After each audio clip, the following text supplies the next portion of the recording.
Good morning, YouTube. It's your boy Atticus. How's everybody doing? I hope everybody's well. I am back with you with a Dark Elf versus Wood Elves. So yeah, guys, we're back to the Dark Elves. My last 6 videos was doing like the DLC races, Skaven, Lizardmen, and so on. But yeah, guys, we're going back to the tried and true Druchii, my favorite race, the best race. And yeah, so this is a really good one. And this guy is he's a top 100 player. I think he's like rank, I looked it up. It was like 70 something. But yeah, his name's Kraken Mac, and he's really good. I fought him many times before. He's beaten me, and yeah, I've beaten him before. And this was a game that we played, and I was really excited to bring this one to you. I've had this one saved on the back burner for a little bit. So let's go ahead and get to the matchup, guys. And I feel like this is already a hard matchup for the Dark Elves. But I had a lot of experience learning this matchup through Lotus Moon, who was one of the guys who kind of trained me how to play this. So for my Lord choice, guys, we're taking Marathi, and we are taking her on foot. So I'm a big fan of having her on foot, and you might be thinking it's really risky in this matchup just because you know, she has really low armor and she could get sniped, but you know, a lot of times your opponent won't expect that. And she's really small, she can heal herself, and yeah, she's mainly I'm going to have her on foot just to debuff his front line. She's going to have all her, you know, enchanting beauty and Heartrender sword, which is going to give that -18 melee attack. We have the Sisters of Singing Doom right here running with her just to kind of keep anything from gooning her. So if like a dragon tries to land on her or some wild riders try to swarm her, these guys will be able to lock them down. For my front line, guys, we are just going Dread Spears, and you'll see I've went all the way full gold chevron. So this is a trick that I've been doing since I started my channel, and it really gives you an edge, especially in the Wood Elf matchup. I actually learned this tactic from Lotus Moon. Is, you know, you don't really go powerful infantry, you just go you know, Dread Spears, cheap things. You don't want to have anything that's really powerful that could get sniped. And these guys, one-on-one, will beat Glade Guard, or is it what they're called? Eternal Guard? Glade Guard? What are these guys called? Yeah, Eternal Guards, when you put the chevrons on them. Even though these guys have armor piercing, your guys will have a lot better armor combat stats. On the secondary line, we have some Black Arc Corsairs of Hambos, and these guys, obviously, if you've watched any of my channel, you know how good they are, and they always seem to pay for themselves. And we have a lot of backline harass, guys. So, you know, obviously in the Wood Elves, you have to have a lot of things that could do a lot of flanking and things like that. So we have a Dark Rider of Shields, we have some Dewfire Warlocks on this side. And over here, guys, we have the Dark Riders, and we have the Regent of Renown, Silentius Harvesters over in the back right here. So I'm going to have access to, you know, Doombolt, Word of Pain, all those really good spells. It's going to really help me harass. Also, we have a unit of Harpies right here, guys. So really powerful, really mobile army. For my opponent here, Kraken Mac, he's brought a little scary of a build, and I kind of told him, like, hey man, you want a little bit over on your hero limit here. You're only supposed to have, you know, 1 Lord, 2 heroes, but, you know, I let it go. He has a Glade Lord on foot, which is a kind of a cool pick. You don't really see that a lot. It's going to allow him to go a lot bigger army. But he also brought 2 units of the Waste Stalkers. So these guys obviously have their magic missile, really good for like Lord sniping, and they also buff up missile damage to any units, you know, ranged units that they're around. He also has a Beast with a Manticore and the Shield of Thorns, I think it is. For his front line, he just has Eternal Guards with the Winter Hearts Guard here in the middle, a unit of War Dancers, and then, yeah, just a whole crap load of Hagbang Tips, Starfire Shafts. This is a really powerful missile core with a Great Eagle for effect. So let's go ahead and see if he has any Cav, which I don't see any Wild Riders. So he's just going really powerful, you know, front line, a lot of archers, and a lot of, you know, money going into his lords to try to snipe mine. So, and then obviously these 1 unit of Wild Riders here in the back. So balance of power is pretty much in the middle, and we'll go ahead and start the match, guys, and see how it goes. So right off the bat, as Bruce Wayne once said, we're going to start just, you know, approaching up the armies. You can see he's going to start trying to rush towards me.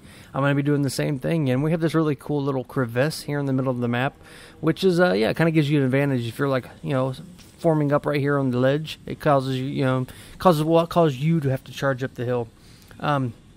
You can see that I'm moving my army really slowly, though. I'm trying not to wear out their stamina. And yeah, we're just going to be trying to get in a position, guys. We're going to try to force some mistakes out of them. You can see I am going to move my Harpies out of the way. He was trying to get a little bit of a snipe. But yeah, I don't think my opponent's noticed my Silentius Harvesters here in the back. You know, he does have these 1 units of Wild Riders who could, you know, play a little interference and protect his back line, but that's really going to be the way to beating him. And you can see that like missile power is just getting launched into these Dread Spears. Thankfully, these guys have you know, silver shields, because if they didn't, they'd absolutely just be getting shredded. Here in the back line, guys, my opponent wasn't going to check for Deep Vanguard, and my Celestial Harvester is going to get right into his archer units. You can see I'm doing the same thing over here, getting some Dark Riders into the back. See if over here you can see that I'm just pressuring with my cav units. So we're just going to mosh pit his whole little archer line right here. You can see I'm going to get a Doom Bolt off, and yeah, now we've just collapsed his back line, and we're getting all into those archers. Here in the front line, let's go ahead and slow it down, guys. Here in the front line, you can see the Dread Spears and the Internal Guard are fighting, but with Morathi mixed in, look at their combat stats. 14 melee attack, 8 melee attack, and that's just because of her, you know, amazing melee attack debuff. So we're absolutely just going to shred through that front line. You can see my opponent is going to get his first Manticore off, and you can see I am going to cast the Soul Blight, which is the bound spell from my Doomfire Warlocks and things like that. And yeah, it's looking really good for us, guys. We're really pressuring that back line. He does have some Wild Riders who are trying to support, and you can see that he did get one net right here holding these guys up. But seeing that he was all grouped up, I'm going to get a Pit of Shades. That was the spell that I had on Morathi, and we're just really wrecking that back line, guys. Here in the center pocket, though, you can see that he is fighting pretty good. I mean, he does have, you know, pretty strong units, but just, yeah, we're going to get a really good charge in by these guys. And I'm just trying to do as much damage as I can before these guys will never be a rout. And you can see that his Glade Lord is getting ready to get hit by a Doom Bolt, and this is one from Morathi, so this is going to be a more powerful one. And we'll go ahead and watch the damage.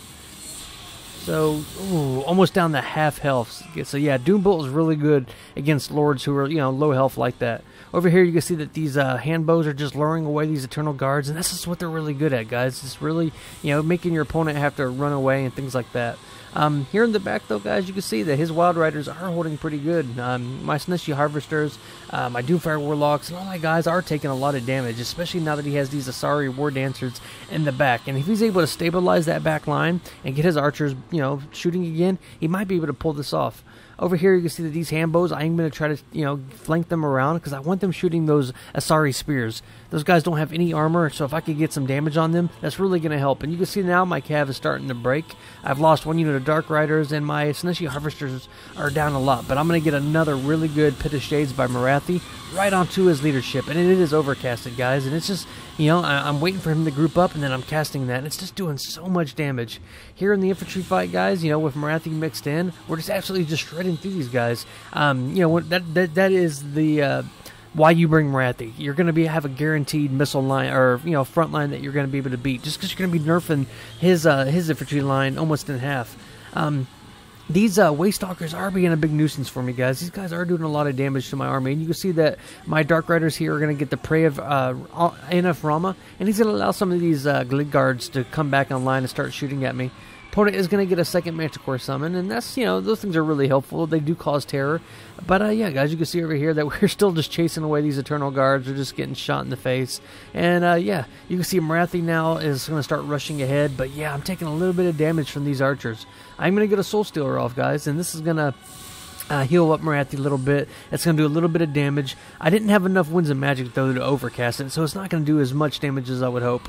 Over here, the Manticore is going to land on these Black Ark Corsairs, but yeah, I do have some Dark Riders, and these guys are at full health, so we're going to be able to do a little bit of damage. Here in the back, you can see I'm just using my Doomfire Warlocks to chase away his archers. I'm trying to lure away his War Dancers, and you can see we're going to get another Doom Bolt right here. Just going to go ahead and watch the damage here. And that one was just a lesser one that was on the Doomfire Warlocks. It wasn't the more powerful one, right? Here you can see Morathi is boldly going to go charging 3-on-1, and yeah, she's at full health. So even though these guys are not large, she still has some pretty good combat stats, but she's just getting really peppered in the face, and it's starting to add up. You can see now that she's going to be surrounded. I need to get some troops in there to help her, and you can see I am going to collide all my cav units just to try to help her. I'm just trying to mess up the AI so it doesn't, you know, hit her as much. And you can see Morathi's going to get thrown away when that Manticore does land.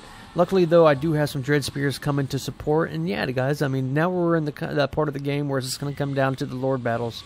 You can see I'm going to get another Doom Bolt onto these Glade Guard, and I'm just really using my magic pretty effectively, trying to do as much damage as I can. Over here, you see this Manticore is doing a lot of damage, and Morathi is going to get the net on her, and she's down to half health, so I'm, you know, quickly trying to get my troops here to, you know, to try and reinforce her. My opponent is going to pull away with his Waste Stalkers and the Glade Lord, and these guys, they have fire while moving. But I am going to get one more Pit of Shades off, guys. I was thinking, let me give him just one more FU, try to do as much damage. And yeah, I mean, all across the map here, guys, we're looking really good. You can see I forgot one of my units of Hambos over there. But yeah, Marathi is dealing the Glade Lord, but my opponent still has his magic missiles, and he is going to be able to get some really good shots on Marathi. And we'll go ahead and watch the damage here. Look at that, guys. There goes one, there goes two. Just two almost snipes from Marathi. Brings her down to almost 0 health. Between the 3 of them shooting their magic missiles, it does a lot of damage. But at this point, guys, we just have so much troops. And you can see all these guys are just shooting Marathi with her low armor. I mean, it is a really good counter. And she's about to break. So I'm quickly trying to get all my forces to get on those Waste Stalkers to keep them from, hitting her and killing her. At this point, though, guys, we have a really strong balance of power lead. You can see we've cleaned up all his archers, so now we just have these Waste Stalkers to deal with, and I just have so many troops. So, it's very unlikely these guys are going to be able to pull it off. So, yeah, we're just going to start colliding on them. We're chasing off his Glady with my Witch Elves here. The Sisters of Singing Doom, who did really good for me this game with their terror causing. And yeah, now we're just, sending all the remaining forces, and we're just going to go with those remaining Waste Stalkers. Marathi is still alive, and she does come back. Thankfully, he doesn't have any ranged units that can shoot her. And yeah, you see Marathi is going to come back. That's going to help my leadership stabilize, and my opponent's just going to call it GG. So that was a really cool game. It's always cool beating a top 100 player. So let's go and look at the in-screen breakdown, talk about some of the keys for my success. And yeah, guys, I mean, the Dread Spears with gold chevrons is always a good pick. It allows you to be able to beat your opponent's, cheap front line. But the real key was all this backline harass, guys. My opponent didn't watch his missile line. He wasn't prepared for all these Doomfire Warlocks and these Dark Riders, and we absolutely just swarmed him. And the third key for success was the spells. I mean, you guys saw all those Doom Bolts and Pit of Shades, how much damage they did, and it really added up. I mean, it really did. And the Sisters of Singing Doom were my wild card. These guys could have either been sniped and not had any value, or they could have paid for themselves like they did this game, getting 103 kills. And as for my opponent, I mean, this is a really cool build. It is illegal, though. You couldn't bring this, for a top 100 player, you'd think you would know not to bring a waste, 3 heroes, but, it's fine. But, yeah, so anyways, guys, good game to him. Hope you enjoyed that. And, yeah, stay tuned for more Dark Elf content. All right, guys, bye-bye.